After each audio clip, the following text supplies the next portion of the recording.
ফ্লাইওভারটা just বেঁকছে, তুমি গাড়িটাকে হালকা লিন করে রেখে দিয়েছো। যে ট্রিক্স কীভাবে গাড়ির স্পিড কম করাতে হয়।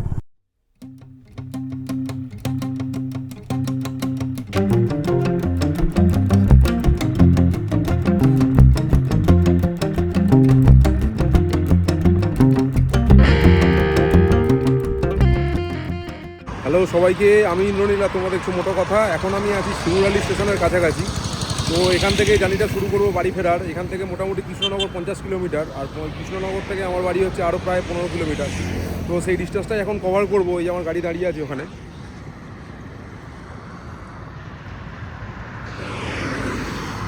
তো সেই ডিস্টেন্সটাই এখন কভার করবো। এখান থেকে আমি অলরেডি চলে এসেছিলাম কল্যাণীতে একটা কাজে। তো কল্যাণী থেকে আবার ব্যাক করবো। তো চলো সঙ্গে থাকো, দেখা হচ্ছে তোমার মোটো ব্লগিং সেট আপে। চলো জার্নিকে আমরা শুরু করে দিয়েছি এখান থেকে কৃষ্ণনগরের উদ্দেশ্যে। এখন আপাতত এখান থেকে কৃষ্ণনগর হচ্ছে 50 কিলোমিটার। এটা শিমুরালি স্টেশন আমাদের বাঁদিকে চলে যাবে। আমরা ফ্লাইওভারটা ধরে নেবো।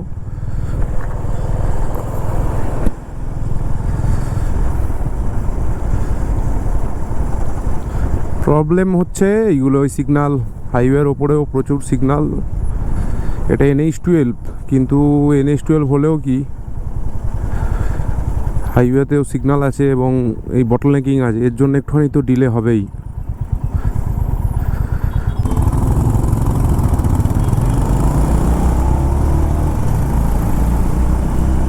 তো চলো টানা যাক একটু।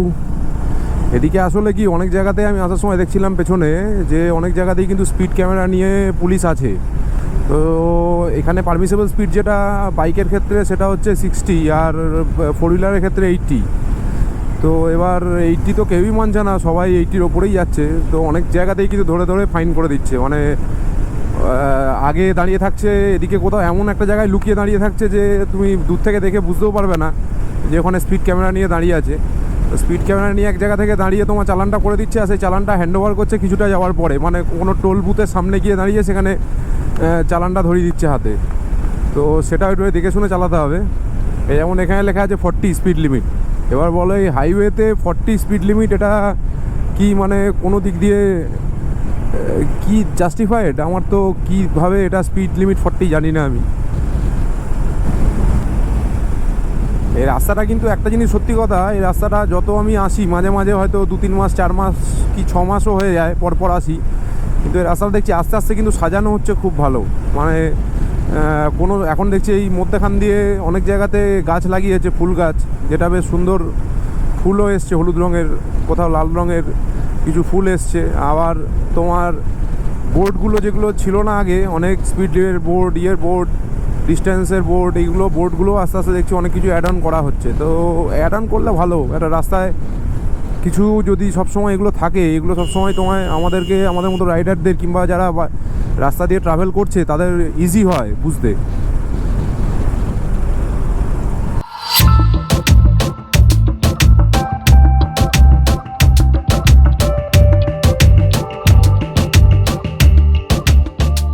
এই রাস্তাটারই এক সময় আগে নাম ছিল NH34, এখন সেটা NH12 হয়ে গেছে। আর এবং এই রাস্তাটা একটা সময় এতটাই খারাপ ছিল মধ্যখানে যে মানে NH-এর কথা, NH12-এর কথা কি 34-এর কথা কেউ ভাবতেই পারতো না। মানে প্রচণ্ড খারাপ অবস্থা ছিল। কিন্তু তারপরে যাক, রাস্তাটাকে একদম সুন্দর করে তৈরি করে একদম 4 লেন রোড হয়ে গেছে।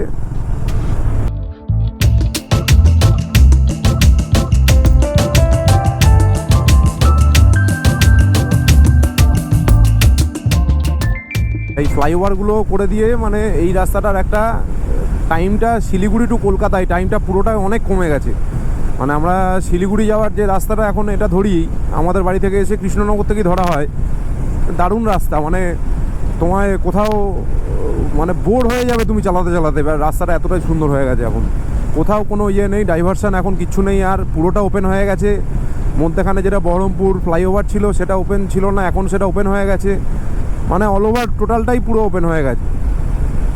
তো এখন রাস্তাটা বড় জোর তোমার মানে টাইমটা শিলিগুড়ি পৌঁছানোর জন্য টাইমটা, আমরা যেটা নর্থ বেঙ্গলের প্রেমী, নর্থ বেঙ্গল যেটা আমরা ভালোবাসি, তাদের কাছে শিলিগুড়ি যেতে পৌঁছানোর টাইমটা এখন অনেকটাই কমে গেছে। এখন তুমি একদিনে আরামসে তুমি শিলিগুড়ি পৌঁছে যেতে পারবে। আমরা তো এখন সামনে একটা ট্যুরের প্ল্যান করছি, তো তাতে তো ভাবছি আমরা সোজা গ্যাংটকের মানে গ্যাংটককে সামনে রেখে আমরা সোজা যাবো। তার কারণ রাস্তাটা এতটাই বেটার হয়ে গেছে যে কোনো অসুবিধা হওয়ার কোনো কথা নয়, শুধুমাত্র এই সিগন্যালগুলো ছাড়া। এখন এই প্রবলেম হয়ে গেছে সিগন্যালগুলো। জ্যাম আছে নাকি? এ বাবা, এই রাস্তায় তো বিচ্ছিরি অবস্থা একবারে।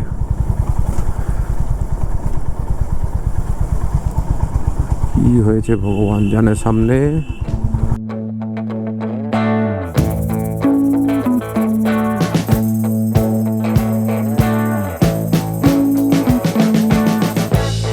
We've been living in sin so long, all the feels are gone.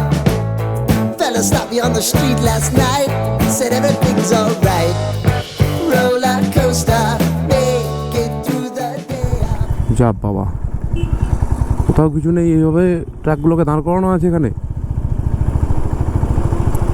দেখো কোথাও কিছু নেই, ট্রাকগুলোকে লাইন দিয়ে একটা পুরো লেন একটা দিকের যাওয়ার রাস্তাকে পুরো বন্ধ করে। এইগুলো হচ্ছে এই জন্যেই মানে এনএইচে আজকে এত লোকজন, বাইরের লোকজন আসে, অন্য স্টেটের লোক যারা আসে তারা বদনাম এই জন্যই করে। আমরা কিন্তু এখন রানাঘাট ঢুকে গেছি। রানাঘাটে ফ্লাইওভারটা নিচ্ছি, এই সামনে এই ফ্লাইওভারটা আর কি নেমে তারপরে ওই ফ্লাইওভারটা উঠছে। ওটাই রানাঘাট পুরো শহরটাকে, যেটা রানাঘাটের নিচে যে জ্যামটা হতো ক্রসিংটায়, সেইটা পুরো বাইপাস হয়ে গেছে।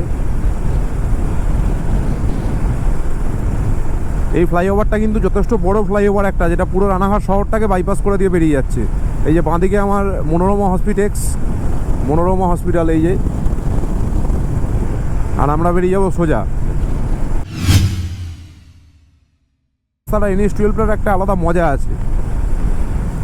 এই NH-12 আমাদের প্রথম, মানে আমরা যারা ওয়েস্ট বেঙ্গলে থাকি তারা প্রথম কিন্তু পাহাড় চেনায় আমাদের, যারা বাইক নিয়ে যায় কিংবা 4 হুইলার নিয়ে যাই, যে কোনোভাবেই যাই, তারা কিন্তু এই NH-12 আমাদের প্রথম শেখায় পাহাড়ে যেতে।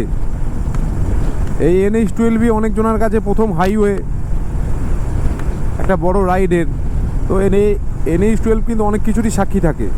আমার কাছে যেমন প্রথম আমার গুরুডংমা রাইড ছিল, সেটা এই NH-12 দিয়েই শুরু। এই যে এই ব্যাগটা থাকে না, এই যে এটা দারুণ লাগে। এই যে ফ্লাইওভারটা জাস্ট বেঁকছে, তুমি গাড়িটাকে হালকা লিন করে রেখে দিয়েছো, অনবদ্য ফিলিং। দেখো ফ্লাইওভার থেকে নামার সময় যেখানে গাড়ির স্পিড বেশি থাকবে সেটাকে কম করার জন্যে কি করা আছে, সামনে বোটল নেকিং করা আছে।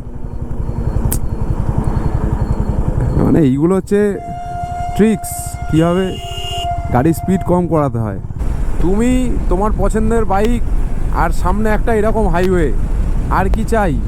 আর ডেস্টিনেশনটা যদি হয় পাহাড়ের, তো ভাবো একবার, জাস্ট মানে পুরো জমে যাবে। সেই জন্য বলছি বাড়িতে থেকো না, যারা ভাবছো যে বেড়াতে যাবে, বাইক নিয়ে ঘুরতে যাবে, বেরিয়ে পড়ো, কোনো প্রবলেম হবে না, কিচ্ছু হবে না।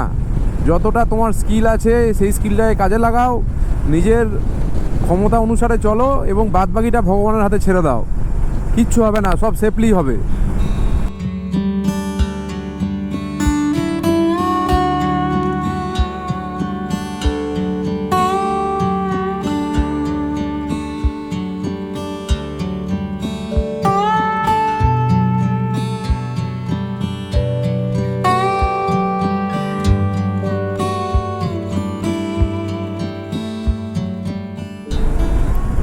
আমরা এখন মোটামুটি পৌঁছে গেছি কৃষ্ণনগর। ডান দিকে মাদারসাট পার করে গেছি।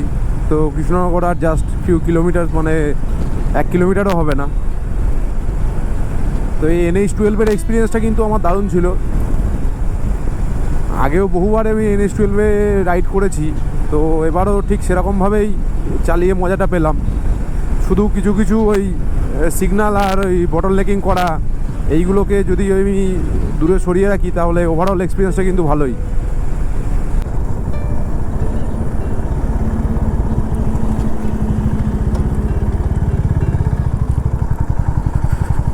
এখন মোটামুটি এটা একটা হটস্পট হয়েছে NH-12 কৃষ্ণনগরের ওপরে। আগে যেমন একটা অন্য জায়গা ছিল পান্থতীর্থ, এখন তেমনি এটাই এখন হটস্পট হয়েছে।